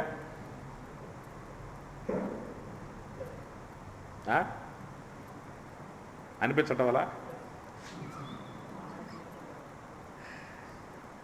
అయినా భగవంతుడికి ఎందువల్ల అసలు యవనంతో ఉంచితే సరిపోయేది కదా, ఎందుకు వృద్ధాప్యం పెట్టడం అవసరంగా? మనకు ఉపయోగం లేకపోయి ఆయనకు ఉపయోగం లేకపోయాయి. యవనంతోనే కంటిన్యూ చేసేస్తే అయిపోయాయి. బాల్యం, నెక్స్ట్ యవనం, ఆ తర్వాత మరణం. ఏమి ఈ వృద్ధాప్యం వచ్చిందనుకో, ఏం దానివల్ల సారం చెప్పండి? తినటానికి పండ్లు ఉన్నాయా, చూస్తానికి కళ్ళు ఉన్నాయా, వినటానికి చెవులు ఉన్నాయా, నడవటానికి కాళ్ళు ఉన్నాయా? అన్నీ చచ్చుబడిపోయాయి. ఎందుకు ఆ వృద్ధాప్యం చెప్పండి? కానీ పరమాత్మ ఉద్దేశం ఏంటంటే, యవనస్తుడిగా ఉంచామనుకోండి, వాడికి బతుకు మీదే తీపి ఉంటుంది. అదే వృద్ధాప్యం వచ్చి పడింది అనుకో, స్వామి రావయ్యా, తీసుకెళ్ళవయ్యా, ఇంకెందుకు నాకు ఇదే, మనం ఆయన్ని పిలుస్తాం.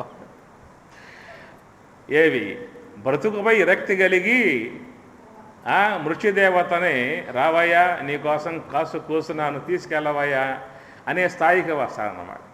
అది యవనం ఉందనుకోండి, ఇష్టపడడు, పెనుగులాడతాడు. అందువల్ల యవనం పోతే పోయింది లేవయ్యా, వృద్ధాప్యం అన్నా వచ్చిందిగా, సంతోషించవచ్చు. వృద్ధాప్యం పోతే పోయింది లేండి అనుకుంటే ఏమొస్తుంది? మరణం. ఇంకొకటి లేదేక, ఆపై ఇంకొకటి లేదేక.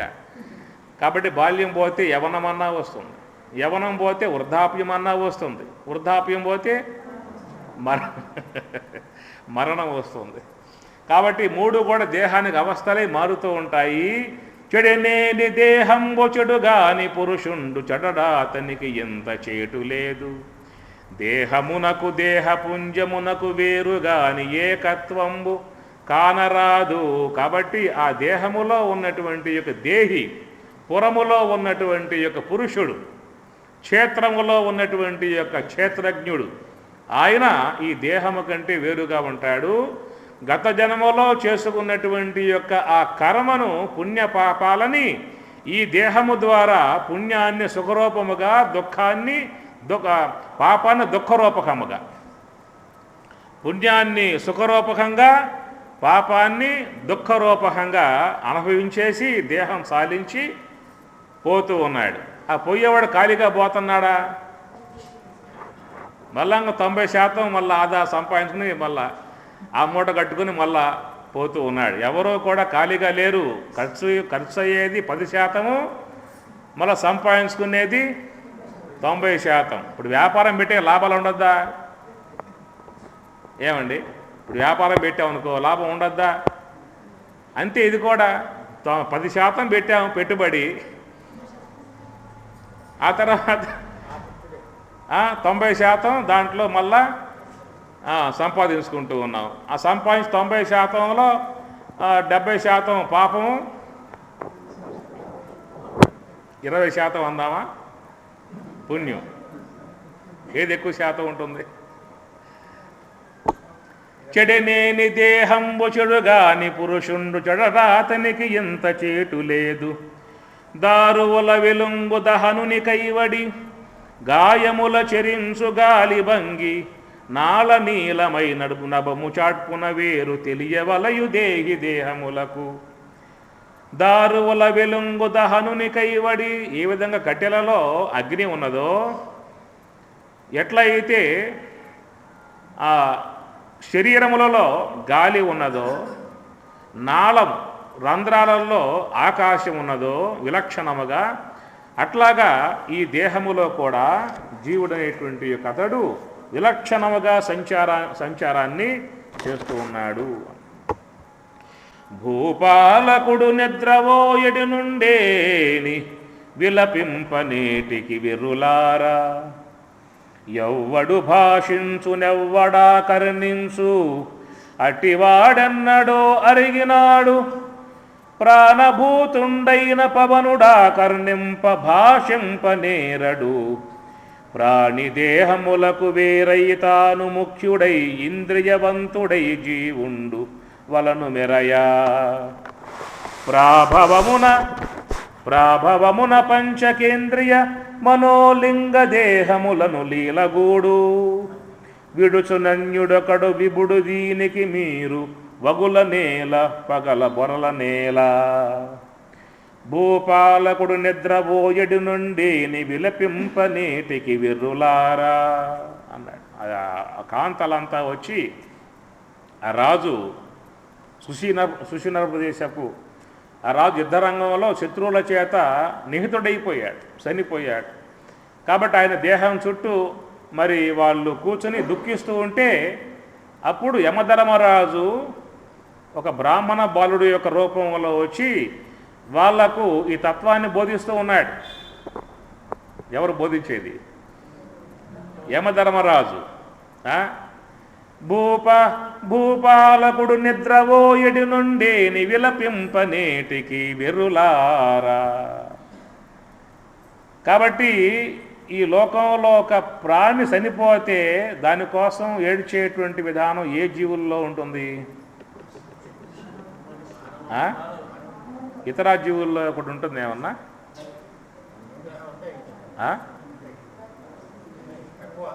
అయితే ఎంతగా ఆడవు. మనం అయితే అక్కడ కూర్చుని చక్కగా అరిసి అరిసి అరిసి అరిసి ఒకవేళ ఏడవకపోయినా కూడా పొరపాటైపోతుంది అనుకుంటారు పక్కింట్లో వాళ్ళు. ఏం ఒకటి ఏడవటం లేదు, వీడు పోవటం వాళ్ళకి ఆనందమేమో, అసలు ఏడవటం లేదు. అశోచ్యాన్ అన్వశోచః త్వం ప్రజ్ఞా వాదాంశ భాషసి గతాసూన్ అగతాసూన్ నా అనుశోచంతి పండితాః. పండితులై జ్ఞానులై ఉన్నటువంటి వారు ఏడవరయ్యా అని పరమాత్మ అంటాడు. ఏడ్చే అంత అవసరం లేదు. అయితేనంటే ఒక మోహం, ఒక దాని మీద ప్రేమ, దాని మీద ఒక వాత్సల్యము, దాని మీద ఎన్ని గుణాలు ఉన్నాయి కాబట్టి ఆ వ్యక్తి పోయినప్పుడు సాధారణంగా హృదయం కదిలింపబడుతుంది. అది ఒక ఉంటుంది, దాన్ని కాదనడానికి వీలు లేదు. ఎందుకంటే ఎంతో పెంచి పెద్ద చేసి ఆ మమకారం ఉంటుంది, ఆ ప్రేమ ఉంటుంది, ఆ వాత్సల్యం ఉంటుంది, ఇవన్నీ ఉంటాయి. కాబట్టి అవన్నీ కూడా ఉండడం కారణంగా ఏమవుతుందంటే ఆ ప్రాణి మరి అసువులు బాసినప్పుడు ఆ మనస్సులో బాధ కలగటం లాంటిది స్వతసిద్ధంగా ఉండేటువంటి యొక్క విధానము అని చెప్పేసి అని భూపాలకుడు నిద్రవోయడి నుండే విలపింపనేటికి వెర్రులారా. ఎవ్వడు భాషించు నెవ్వడాకర్ణించు అట్టివాడెన్నడో అరగినాడు. ఎవ్వడు భాషించు ఎవ్వడు, ఎవరైతే మాట్లాడుతూ ఉన్నాడో, వింటూ ఉన్నాడో, తింటూ ఉన్నాడో, కంటూ ఉన్నాడో, వస్తూ పోతూ ఉన్నాడో, అవన్నీ కూడా ఎవరై చేసేది లోపల అని చెప్పనంటే ఇంద్రియాత్మికమై ఉన్నటువంటి ఒక జీవుడు చేస్తాడు. ప్రాణభూతుండైన పవనుడు ఆకర్ణింపక భాషింపనేరడు. ప్రాణిదేహములకు వేరై తాను ముఖ్యుడై ఇంద్రియవంతుడై జీవుండు వెలను మెరయ. ప్రాభవమున భూత పంచకేంద్రియ మనోలింగ దేహములను లీలగూడు. లోన ఉన్నటువంటి యొక్క ఆ జీవుడికి ఉన్నటువంటి యొక్క దానిని లింగదేహము అన్నాడు ఇక్కడ భాగవతకారుడు. లింగదేహము అంటే లింగం పల్లి పొలిమేర దాటితే దొంగల భయమిక లేదన్నా అన్నాడు బ్రహ్మేంద్ర స్వాముల వారు. మన ఈ శరీరము లింగదేహము అన్నారు. లింగం అని చెప్పనంటే గుర్తులు, అనేక జన్మలుగా ఉన్నటువంటి యొక్క సంస్కారములతో ఉన్నటువంటి యొక్క వస్తువు కాబట్టి దాన్ని లింగదేహము అని చెప్పని అంటారు. ఆ లింగదేహము సూక్ష్మదేహము. మీరు సాధారణంగా అనేక మంది మహాత్ములు ప్రబోధిస్తూ ఉంటే ఇని ఉంటారు. స్థూల దేహము అని, సూక్ష్మదేహము అని, కారణదేహం అని చెప్పని మీరు పదాలు ఇన్నుంటారు. స్థూల దేహం అంటే ఈ పార్థివ దేహం, మీకు అర్థమైన విషయమే. సూక్ష్మదేహం అంటే ఏమర్థమైంది చెప్పండి?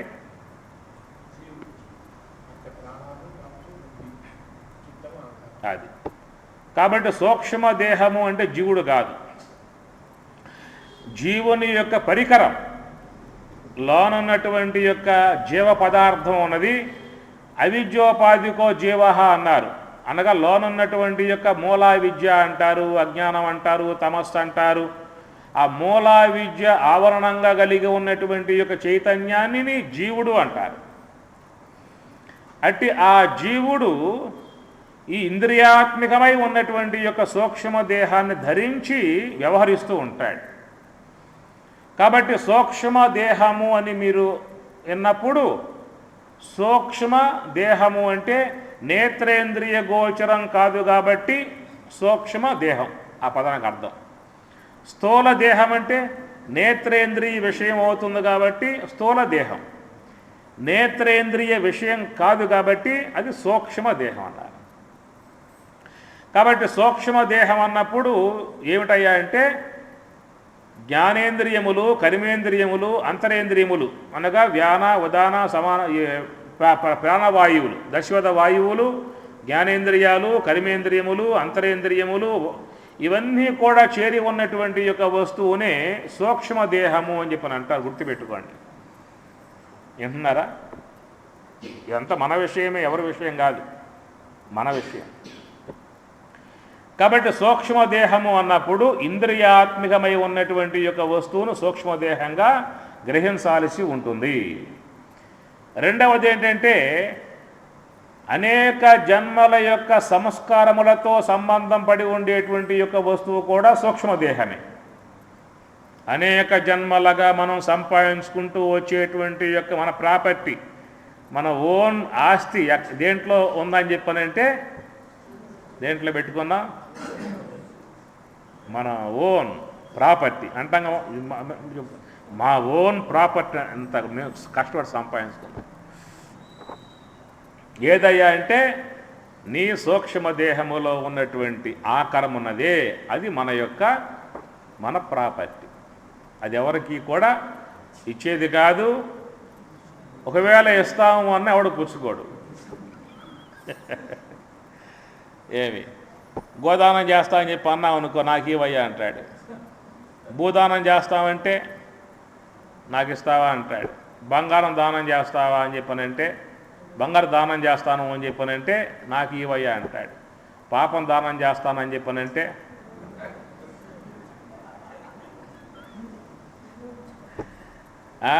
ఎవరు పుచ్చుకోరు.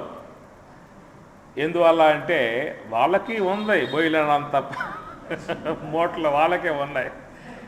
నా మూటలు నేను పోయలేకపోతాను, నీ మూట నేను పోయాలని చెప్పి అంటాడు వాళ్ళ. అందుచేత అది మన యొక్క సంపదే కానీ లోకములో ఉన్నవి ఏవి కూడా మన సంపదలాగా ముద్ర వేసుకుంటామే కానీ, ముద్రలు వేసుకుంటామే కానీ, కాగితాలు రాసుకుంటాం కానీ, సంతకాలు పెట్టుకుంటామే కానీ మనదనేటువంటిది ఏమి భ్రాంతి, కొత్త భ్రాంతిలో జీవిస్తూ ఉన్నాం మనం. భ్రమలు ఉడిగిన బ్రహ్మంబు బట్ట బయలు అన్నాడు వేమన.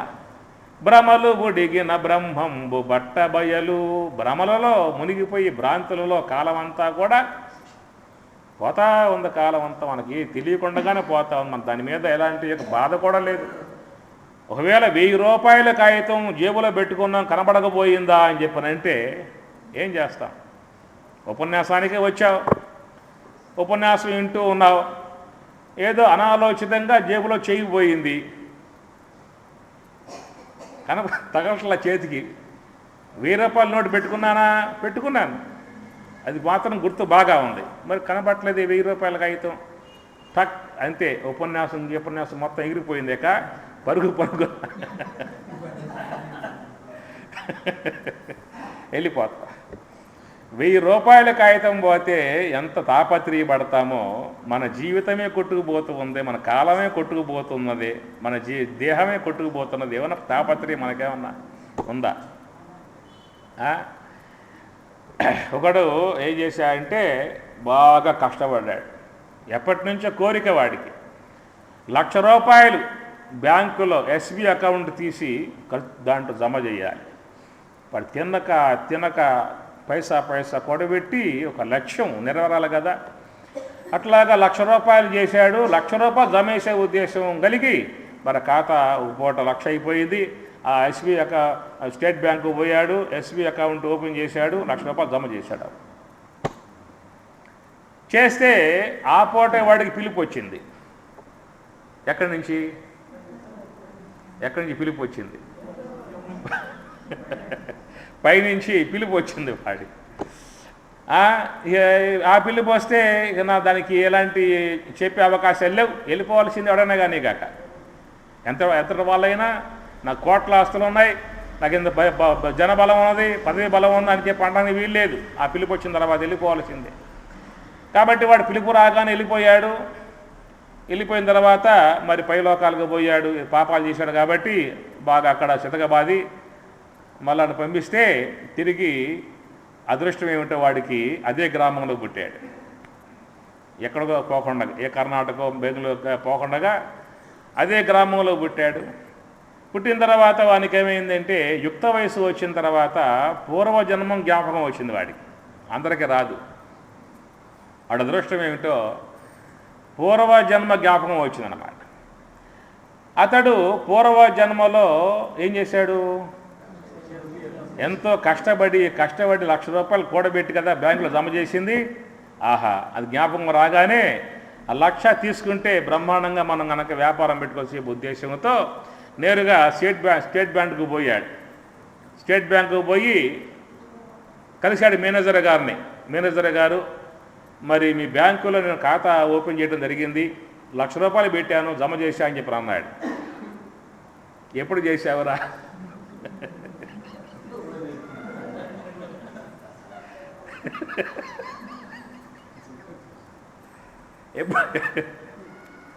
ఎప్పుడు చేసావరా అని చెప్పనంటే పూర్వజన్మలో చేసా. నేను పూర్వజన్మలో చేశానని చెప్పి అంటాడు వాడు. పూర్వజన్మలో చేసి ఈ జన్మలో బ్యాంకులు పోతే ఇస్తారా? ఇచ్చే బ్యాంకులు ఏమైనా ఉన్నాయా మీకేమన్నా మీ ఊళ్ళో?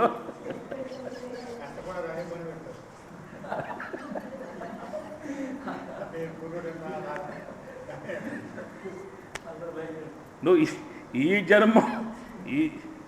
ఈ జన్మలో ఈ ముఖంతో పెట్టి ఈ ముఖం చూపిస్తే ఇచ్చే బ్యాంకులే కానీ నువ్వు ఈ ముఖంతో పెట్టి ఇంకో ముఖం పెట్టుకుపోయి అడిగితే ఇచ్చే బ్యాంకులు మనకి ఇంకా నిర్మాణం కాల. ఏమి అట్లా ఇచ్చే పక్షంగా ఉంటే పెద్ద కూడా పోతాడు. కాబట్టి అది నీ ప్రాపర్టీ కాదు, నీ ప్రాపర్టీ ఉన్నదే.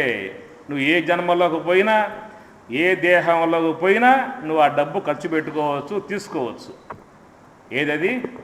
నీ సూక్ష్మ దేహం అనే బ్యాంకులో ఉన్నటువంటి నీ సంపద ఉన్నదే.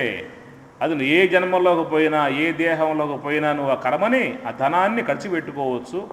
అంతేగాని ఈ యొక్క భౌతిక సంబంధమై ఉన్నటువంటి యొక్క ఇవన్నీ ఉన్నాయే, ఈ దేహం పేరుతో ఉంటాయి. ఈ దేహం రాలిపోయిందా అంటే ఆ పేరుతో మొత్తం అన్నీ కూడా ఇంకో పేరుకి వెళ్ళిపోతాయి. కాబట్టి ఇక్కడ సూక్ష్మ దేహము అని చెప్పి అన్నప్పుడు ఏమర్థం చేసుకోవాలంటే ఇంద్రియాత్మికమై ఉన్నటువంటి యొక్క వస్తువు సూక్ష్మదేహము, వాసనాత్మికమై ఉన్నటువంటి యొక్క వస్తువు సూక్ష్మదేహం. వాసనాత్మికం అంటే అనేక జన్మల యొక్క సంస్కారములతో చేరి ఉండేటువంటి యొక్క వస్తువు సూక్ష్మదేహం. ఇంకా ఏమిటంటే లోన ఉన్న గుణాలు, కామ క్రోధ లోభ మోహ మద మత్సర మొదలైనటువంటి ఏ గుణాలైతే ఉన్నాయో ఆ గుణాలన్నీ కూడా సూక్ష్మదేహంలోనే ఉంటాయి. ఆ సూక్ష్మదేహము ఈ జీవుణ్ణి అనుసరించి ఉంటుంది. మనం రేపు పోతూ పోతే ఎట్లా పోతాము అని చెప్పనంటే ఆ సూక్ష్మదేహాన్ని మాత్రం పట్టుకెళ్తాం. సూక్ష్మదేహంతో పోతాడు. ప్రాణభూతుండైన పవనుడాకర్ణింప భాషంపనేరడు, ప్రాణిదేహములకు వేరైతాను ముఖ్యుడై ఇంద్రియవంతుడై జీవుండు వలను మెరయ. ప్రాభవమున భూత పంచకేంద్రియ మనోలింగ దేహములను లీనగూడు, విడుచునన్యుడొకడు విభుడు దీనికి మీరు వగుల నేల వగల పొరల నేల. ఎందాక ఆత్మదేహమునందెడు అందాక కర్మయోగములు అటుపై చందవు మాయాయోగ స్పందితులై. రిక్త జాలి పడనే నేమిటికిన్